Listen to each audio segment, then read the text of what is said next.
I'm Alana Schmidt from f2se.ca with St. Vital Centre Spark blog. So the first one here, you're going to want to start with the scarf, the bottom of one side at about the hip level, and then coming all the way down with the other one for as long as it'll reach. And then you're going to want to grab over here on this side, drape it over the shoulder, not too far down, but obviously covering the shoulder. Grabbing the side of the scarf like this and coming up around the other shoulder, but all the way to the back of the neck.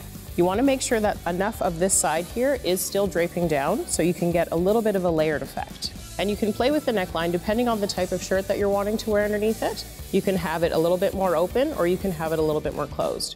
But for the purposes of this outfit, we're just going to have a little bit of it showing. Now, it's a good idea to secure it with either a safety pin or even a fashionable brooch if you're going to want to hold it there. And that's the finished look for the first look for the blanket scarf. So I started off with this scarf in a triangle shape. So you want to fold it in half to achieve that shape. And then make sure that you're gathering enough material around the collar so that it mimics a little bit of a lapel. Then bringing it to a close and grabbing your favorite belt, making sure that it's a thinner one so it doesn't obstruct the shape or the achieved finished look that you want. When I'm putting it around her waist, I'm making sure that I'm not gathering the material that's hanging in the back in with the belt, so it's hanging over the belt in the back.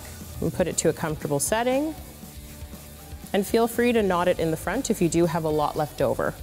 If you'd like to, you can open it a little bit and pull it to create a little bit more of a collared effect, or you can leave it straight. Adjust the sides to your liking, and that's the second option for the blanket scarf. I started with this one in the shape of a triangle, however it's flipped to the front where the point of the triangle is facing downwards to her feet.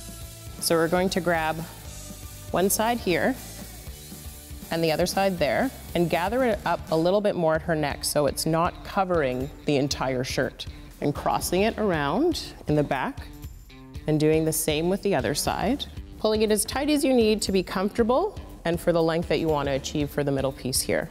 Now we do have to do a little bit of rolling in the middle here, or adjusting, so that it's not too close up against the neck.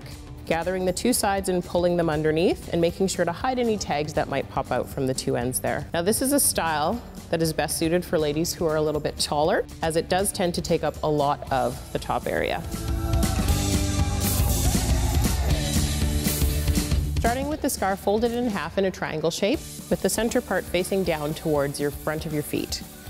Making sure to cross the back of the scarf so that your back is covered mostly. And grabbing your favorite belt and making sure to wrap it around and over the material of the scarf in the back and the front. Adjusting the belt to your comfort and pulling it through and knotting it if you have the extra material to do so. Then you want to pull the sides of the scarf back to smooth out the front look of the scarf as much as possible. And finally, pulling it away from the neck to give the look of a collar. And this is another option that you can try for the blanket scarf look.